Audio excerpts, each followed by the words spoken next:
सास का अखाड़ा बहू ने पछाड़ा। माँ जी, ये कैसे बना रही है शिमला मिर्च? नहीं नहीं नहीं, ऐसी कोई नहीं खाएगा। आप हटिए, मैं बनाती हूँ।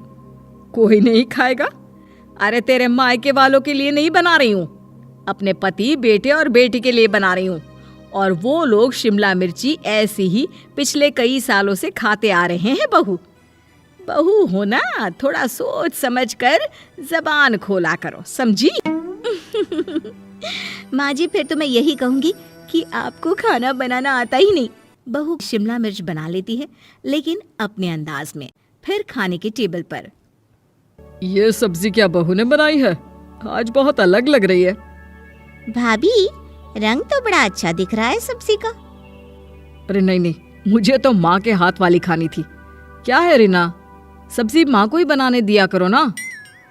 सास, जिसे अब थोड़ा सा अपना पल्ला भारी दिख रहा होता है। अरे अब बेटा मेरा जमाना आ गया। ये घर कभी मेरे नाम से चलता था, लेकिन अब लग रहा है कि मेरा होना ना होना एक ही बराबर है। बहू तो पूरे घर के साथ रसोई में भी राज करना चाहती है। माँ जी, आप ही ने तो कहा था शादी के वक्त कि रानी बनाकर रखेंगी मुझे। तो देखिए, रानी का काम यही होता है ना, राज करना। अरे देख बहू, माना तू राज करना चाहती है, लेकिन भूल मत, पूरी रियासत अभी मेरी है। अरे कैसी बात कर रही हो तुम दोनों? और ये क्या तरीका होता है बहू से बात करने का? बेचारी अभी तो आई है, उसको आजादी भी नहीं दोगी क्या? तो वो इस घर को अपना घर कैसे समझेगी? देखिए पापा, माँ सही कह रही है। घर को अपना घर समझी, इसमें कोई बुरी बात नहीं है। लेकिन सिर्फ अपना और हमें पराया करने की कोशिश करे ना जी ना, ये सोच तो बिल्कुल अच्छी नहीं है। देख, तू छोटी है ना, छोटी की तरह रहा कर। हर बात पर बीच में ना बोला कर। क्यों? वो मेरी बेटी है तो मेरे तरफ से ही बोलेगी ना। माँ जी, ये तरफ क्या होता है? हाँ, वो मेरी बहन नहीं है क्या? मैं मानती हूँ कि आज मैंने सब्जी बना दी, लेकिन थोड़ा खाने में बदलाव करना हम स्त्रियां भी तो जानती हैं और चाहती भी हैं। तो इसका मतलब ये तो नहीं कि घर के खाने की कोई वैल्यू ही नहीं है। देख, मैं कोई बहस नहीं करना चाहती, जाओ खाना खा लो। सभी खाना खाने बैठ जाते हैं। अगले रोज, माँ जी प्लीज, ये आस पड़ोस वालों को बोलिए ना, मुंह उठाकर घर में मत आ जाया करे। अरे किसी के घर आने जाने का कुछ वक्त तो होना चाहिए। यहाँ तो सारा दिन मानो लोगों ने धर्मशाला बनाकर रखी है। बहू, वो हम लोगों के परिवार जैसे हैं, पिछले 25 साल से हमारे साथ है। और ये मेरा घर है, यहाँ कौन आएगा कौन नहीं ये तू कैसे डिसाइड करेगी? और हाँ, तुझे अगर पसंद नहीं ना तो अपने कमरे में चली जाया कर। वो लोग बात ही कर रहे होते हैं कि पड़ोसन आ जाती है। अरे बहन, हम लोगों ने जागरण रखा है माता का आज रात, सुबह का भंडारा भी, तो बहू रानी को लेकर आना। आना हाँ बिटिया? अच्छा चलती हूँ, और घरों में भी निमंत्रण देना है। अरे हाँ हाँ, हम जरूर आ जाएंगे। वैसे किस किस को बुला रही हूँ? वो तुम्हारी ननद और भाभी भी आ रहे हैं क्या? माँ, क्या आप इनके पूरे खानदान को जानती हैं?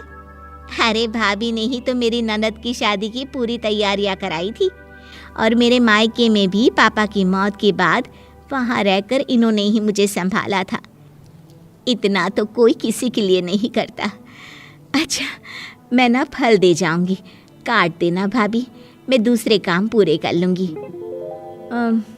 मेरी तो तबीयत खराब है माँ जी, आप ही काट देना सारे फल। मैं रात का खाना भिजवा दूंगी, परेशान ना होना। हाँ? अरे नहीं नहीं, हम लोग बना लेंगे, 4 लोगों का खाना तो बनाना है। अरे नहीं नहीं, आप फल पर लग जाओगी, और बहू की तबीयत भी ठीक नहीं, खाना मैं ही भिजवा दूंगी। पड़ोसन चली जाती है और सास बहू की तरफ देखती है। देखा, जिसे तू धर्मशाला बोल रही थी वो कितने अपने हैं। हाँ माँ जी, आप उनका काम कर रही हैं, उनके जागरण का प्रसाद तैयार कर रही हैं, तो वो क्या इतना भी नहीं करेंगे आपके लिए? ओहो, तुझसे बहस क्या करना बहू। तभी बहू की माँ आ जाती है। अरे बहन जी, बेटी से मिलने का मन किया तो बिना बताए ही आ गई, बुरा न मानना। ये मत समझना कि ये मेरा घर नहीं, कोई धर्मशाला है। अच्छा अच्छा, तो ये घर पर आए मेहमानों को घर नहीं धर्मशाला वाला समझाने वाली आप ही हैं। वैसे आपको खुशी होगी कि आपकी बेटी के संस्कार भी ऐसे ही हैं। अरे माँ, किन बातों को सुन रही हो? आओ अंदर आ जाओ माँ। माँ बेटी के साथ अंदर आती है तो उसे अचार की महक आती है।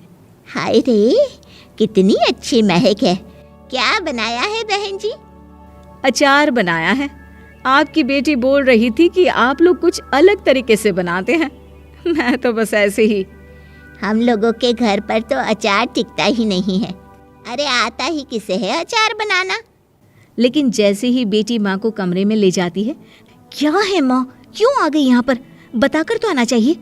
अरे कैसी बात कर रही है बेटी? माँ को बेटी से मिलने का मन किया तो क्या माँ नहीं आ सकती? आ सकती है माँ, क्यों नहीं, लेकिन तू ना पूरा खेल बिगाड़ रही है। खेल? कैसा खेल बेटी? मुझे भी तो बता देती तो मैं भी खेल लेती। माँ, जब से शादी करके इस घर में आई हूँ ना, सासू माँ ने मेरा घर का रट लगा कर रखा है।